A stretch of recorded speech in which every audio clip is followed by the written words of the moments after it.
बिस्मिल्लाहिर्रहमानिर्रहीम। Sentence transformer series के video में आज हम एक छोटे से प्रोजेक्ट पे काम करने वाले हैं जिसकी टाइटल है इमेज सर्च। यानी जब आप इसको एक इमेज पास करोगे तो ये आपको बताएगा कि इस इमेज के अंदर है क्या। सो आप देख सकते हो हमने एक इमेज पास किया है जो टेबल या पलंग के ऊपर कोई कैट है। सो मॉडल ने यहाँ पे बहुत सारी चीज़ें बताई है सिमिलैरिटी स्कोर के साथ, बट जो बेस्ट मैचिंग है वो है a cat on a table with 25 similarity score. इसी तरह हमने एक और इमेज पास किया है जिसमें 2 डॉग है और मॉडल ने जो बेस्ट मैचिंग लेबल या सेंटेंस इसके लिए बताया है वो है 2 डॉग्स इन द स्नो। तो आप देख सकते हो कि किस तरह हम सर्च में एक इमेज दे के वो हमें बता रहा है कि इस इमेज के अंदर क्या है। अब इसके लिए हमने इस बार vision based pre train model use किया है सेंटेंस ट्रांसफार्मर के। आप क्या करते हो, सेंटेंस ट्रांसफार्मर क्लास के अंदर जाके उस मॉडल का पाथ देते हो। ये एक विजन ट्रांसफार्मर बेस्ड मॉडल है जो इमेज एंड टेक्स्ट बेस काम करता है। इसके अलावा हमने पिल्लो से इमेज क्लास इंपोर्ट किया है जो इमेज को ओपन करने में आपकी हेल्प करता है। अब स्टार्ट करते हैं इस प्रोजेक्ट को। अब इस प्रोजेक्ट की फ्लो को समझना। मेरे पास एक इमेज है दिस वन और उसके बाद मेरे पास एक टेक्स्ट डिस्क्रिप्शन है। अभी के लिए मैंने बहुत छोटा सा डेटा लिया है जिसमें मेरे पास कुछ लेबल्स है लाइक टेक्स्ट है, ठीक है, like 2 dogs in the snow, a cat on the table, a picture of London at night, a happy dog playing fetch।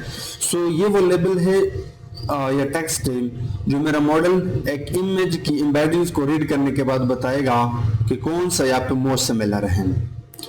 फिर मैंने ये इमेज पाथ यानी जो मैंने इमेज लोड किया है और जो टेक्स्ट डिस्क्रिप्शन है अपने इस फंक्शन को पास किया है, ठीक है।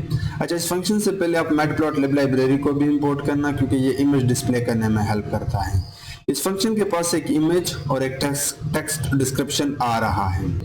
सो आप देख सकते हो कि इस फंक्शन के अंदर सबसे पहले हमने पिल्लो लाइब्रेरी के इमेज वाले क्लास से इमेज को ओपन किया है।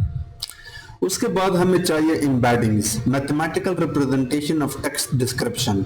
तो मॉडल डॉट इनकोड से हमने टेक्स्ट डिस्क्रिप्शन के अंदर जितने भी सेंटेंसेस है उनके लिए वेक्टर्स बनाए, एम्बेडिंग्स बनाए, जिसके अंदर कुछ मैथमेटिक्स नंबर्स होंगे जिन पे हम आगे ऑपरेशन परफॉर्म कर देंगे। और ये सेम काम हमने इमेज के लिए भी किया है।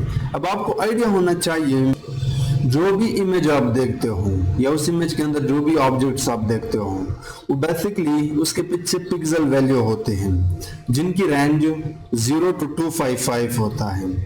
जितना डार्क होगा वो 0 से स्टार्ट होता है और जितना ब्राइट होगा वो 255 तक जाता है। सो अगर पिक्सल वैल्यू हायर है तो वो ब्राइट है, अगर लोअर है तो वो डार्क है, ठीक है। So we have text embedding and image embedding. अब हम इन दोनों के बीच में कुछ ऑपरेशन परफॉर्म करेंगे और निकालेंगे मोस्ट सिमिलर टेक्स्ट इस इमेज के लिए। तो उसके लिए हमने numpy लाइब्रेरी के अंदर जाके डॉट, अच्छा आप numpy लाइब्रेरी भी इंपोर्ट कर लेना, डॉट को कॉल किया है और इसको अपना text embedding and image embedding pass किया है और इसको एक्सप्लिसिटली ट्रांसपोज भी किया है।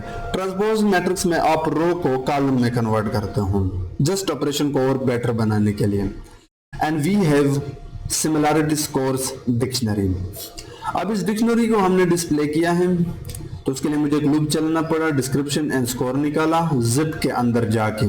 तो जो टेक्स्ट डिस्क्रिप्शन था वो सेंटेंस निकाला पूरा का पूरा और उसके आगे उसका सिमिलैरिटी स्कोर, डिस्क्रिप्शन को यहाँ पे प्रिंट किया और उसका आगे सिमिलैरिटी स्कोर आप देख सकते हो। यहाँ पे पहला sentence 2 dogs in the snow, image के साथ सिमिलैरिटी है 11, a cat on a table, image के साथ सिमिलैरिटी है 25। सो यहाँ पे हमने एग्जैक्टली ये काम किया है कि सेंटेंस और उसके आगे सिमिलैरिटी। उसके बाद हमने numpy आर्गुमेंट मैक्स फंक्शन से सिमिलैरिटी स्कोर्स निकाले। सो इसका ये जो हायर वैल्यू होगा उसका इंडेक्स निकालेगा। सो ये आपका बेस्ट मैच इंडेक्स ही होगा। उसके बाद टेक्स्ट डिस्क्रिप्शन के अंदर जाके वो टेक्स्ट निकाला इस इंडेक्स के बेस पे and this is the best matching description. So best matching description यहाँ पे हमने प्रिंट किया है और सिमिलैरिटी स्कोर भी उसका अकॉर्डिंगली प्रिंट किया है। और उसके बाद मैटप्लॉटलिब लाइब्रेरी से अपना इमेज डिस्प्ले किया है यूजिंग IMShow मेथड, ठीक है। तो आप देख सकते हो this is the best matching sentence और description and this is the displaying image. So मैं एक बार जल्दी से आपको क्विकली रिवाइज करता हूँ। इस फंक्शन के पास एक इमेज पाथ, एक डिस्क्रिप्शन आ रहा है। यहाँ पे हम इमेज को लोड, उसके बाद डिस्क्रिप्शन के इनकोडिंग्स या एम्बेडिंग्स एंड इमेज का भी एक एम्बेडिंग्स बना रहे हैं। फिर हम डॉट ऑपरेशन परफॉर्म के यहाँ पे सिमिलैरिटी खोज रहे हैं और उसके बाद सेंटेंस और उसका जो भी स्कोर है डॉट प्रोडक्ट के बाद वो यहाँ पे डिस्प्ले कर रहे हैं। एंड जो मोस्ट हायर है वो मैचिंग इंडेक्स है और उसका सेंटेंस निकाल के यहाँ पे डिस्प्ले कर रहे हैं और फिर हम इमेज भी यहाँ पे डिस्प्ले कर रहे हैं। सो जैसे आप इमेज पास करते हो you will get this result, and अगर आप कोई और इमेज पास करते हो you will get this result. So ये सेंटेंस, ये डिस्क्रिप्शन इज मोस्ट मैचिंग। आप कोई और इमेज पास कर लेना तो ये उसके लिए भी आपको दिखाएगा, जो भी उसके अंदर होगा एग्जैक्टली सेम आपको देगा। सो आप देख सकते हो कि किस तरह चंद लाइन ऑफ कोड में एक प्रोफेशनल प्रोजेक्ट हमने बनाया कि आप इमेज के अंदर चीज़ें किस तरह फाइंड कर सकते हो या इमेज सर्च बेस्ड सिस्टम किस तरह बना सकते हो with few lines of code. हाँ, अगर आप इस डेटाबेस को और इंक्रीज कर दें और इसमें सेंटेंसेस ऐड कर दें तो आपका मॉडल और भी बेहतरीन तरीके से परफॉर्म करेगा। सो छोटा सा प्रोजेक्ट था जिसमें हमने देखा search, image based search engine. Okay.